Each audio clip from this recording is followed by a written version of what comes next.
Okay, year twos, we are in dream country. So we've just travelled past all of the giants.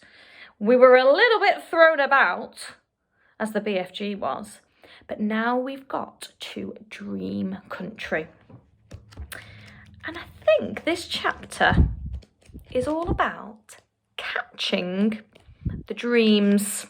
Do you know how I know that? It's because chapter 12 is called Dream Catching. So let's get nice and comfy because we know that these chapters are quite long. Let's put on our listening ears and get ready to go. Okay. The big friendly giant put the suitcase on the ground. He bent down low so that his enormous face was close to Sophie's. From now on, we's keeping as still as winky little Mickeys, he whispered to himself. Sophie nodded. The misty vapour swirled around her. It made her cheeks damp and left dewdrops in her hair. The BFG opened the suitcase and took out several empty glass jars. He set them ready on the ground with their screw tops removed. Then he stood up very straight. His head was now high up in the swirling mist, and it kept disappearing and then reappearing again. He was holding the long net in his right hand. Sophie, staring upwards, saw through the mist that his colossal ears were beginning to swivel out from his head. They began waving gently to and fro. Suddenly, the BFG pounced. He leapt high in the air and swung the net through the mist with a great swishing sweep of his arm. "Got him!" he cried. A jar, quick, quick, quick!" Sophie picked up a jar and held it up to him. She grabbed hold of it. He lowered the net. Very carefully, he tipped something absolutely invisible from the net into the jar. He dropped the net and swiftly clapped one hand over the jar. "The top," he whispered, "the top, the jar top, quick!" Sophie picked up the screw top and handed it to him. He screwed it on tight and the jar was closed. The BFG was very excited. He held the jar close to one ear and listened intently. "It's a wink swiffer," he whispered with a thrill in his voice. It's even better. It's a piz wizard. It's a golden fizz wizard." Sophie stared at him. Oh my, he said, holding the jar up in front of him. "This will be giving some little toddler a very happy night when I is blowing it in." "Is it a really good one?" Sophie asked. "A good one?" he cried. "It's a golden fizz wizard. It is not often that I is getting one of these." He handed the jar to Sophie and said, "Please be as still as a starfish now. I was thinking there may be a whole swarm of fizz wizards up here today. And do kindly stop breathing. You is terribly noisy down there." "Well, I haven't moved a muscle," Sophie said. "Then don't," the BFG answered sharply. Once again, he stood up tall in the mist, holding his net at the ready. Then came the long silence, the waiting, the listening. And at last, with surprising suddenness, came the leap and swish of the net. "Another jar!" he cried. "Quick, quick, quick!" When the second dream was safely in the jar and the top was screwed down, the BFG held it to his ear. "Oh no!" he cried. "Oh, mince my maggots! Oh, swat my swogglers!" "What's the matter?" Sophie asked. "It's a troggle humper," he shouted. His voice was filled with fury and anguish. "Oh, save our solos!" he cried. "Deliver us from weasels! The devil is dancing on my dibbler!"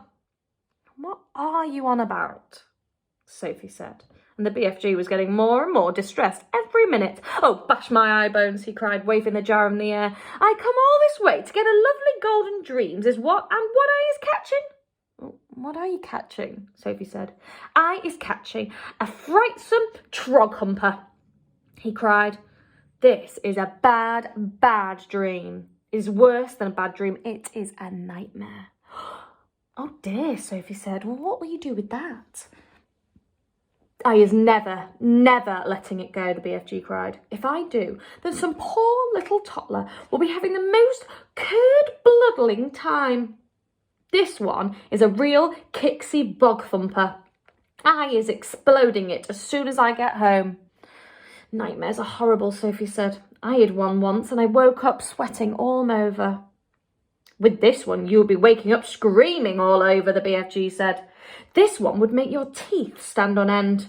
If this one got into you, your blood would be freezing into icicles and your skin would go creeping across the floor. Oh, is it as bad as that? It's worse, cried the BFG. This is a real whoopsie grub switcher. You said it was a troggle humper, Sophie told him. It is a troggle humper, cried the exasperated BFG, but it is also a bog thumper, a grub switcher, and it's all three twiddled into one. Oh, I is so glad I is catching it tight. Oh, you wicked beastie, you, he cried, holding the jar up and staring into it. Never more is you going to be bunk-doodling the poor little human beanie tutlers. Oh, Sophie, who was also staring into the glass jar, cried out, oh, I can see it. There was something in there. Of course there's something in there, the BFG said. You is looking at a frightsome troggle humper. But you always told me dreams were invisible. They is always invisible until they is captured, the BFG told her. After that, they is losing a little of their invisibility. We is seeing this one very clearly.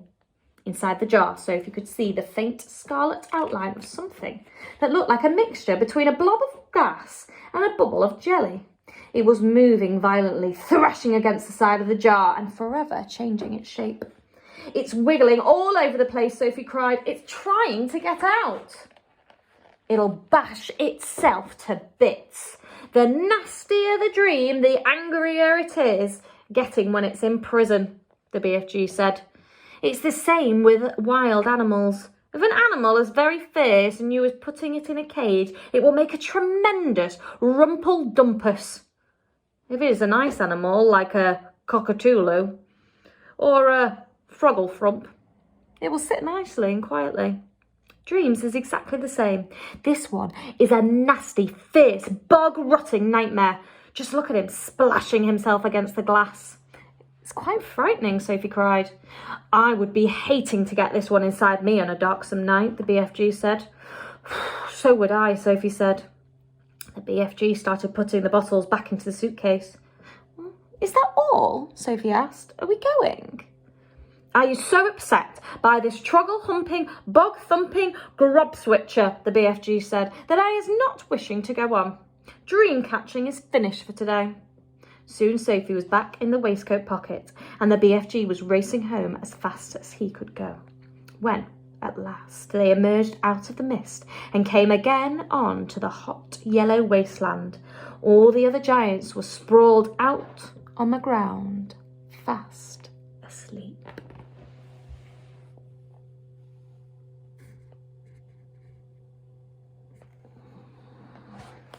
Okay, it was a shorter chapter today. So, tomorrow we are going to be on at chapter 13, and chapter 13 is a bit of a mouthful. Are you ready for the title? A troggle humper for the flesh lump eater. So, I'm guessing we're going to see a bit more of the giants tomorrow. We'll have to wait and see. I'll see you tomorrow for another story time, everybody. Bye.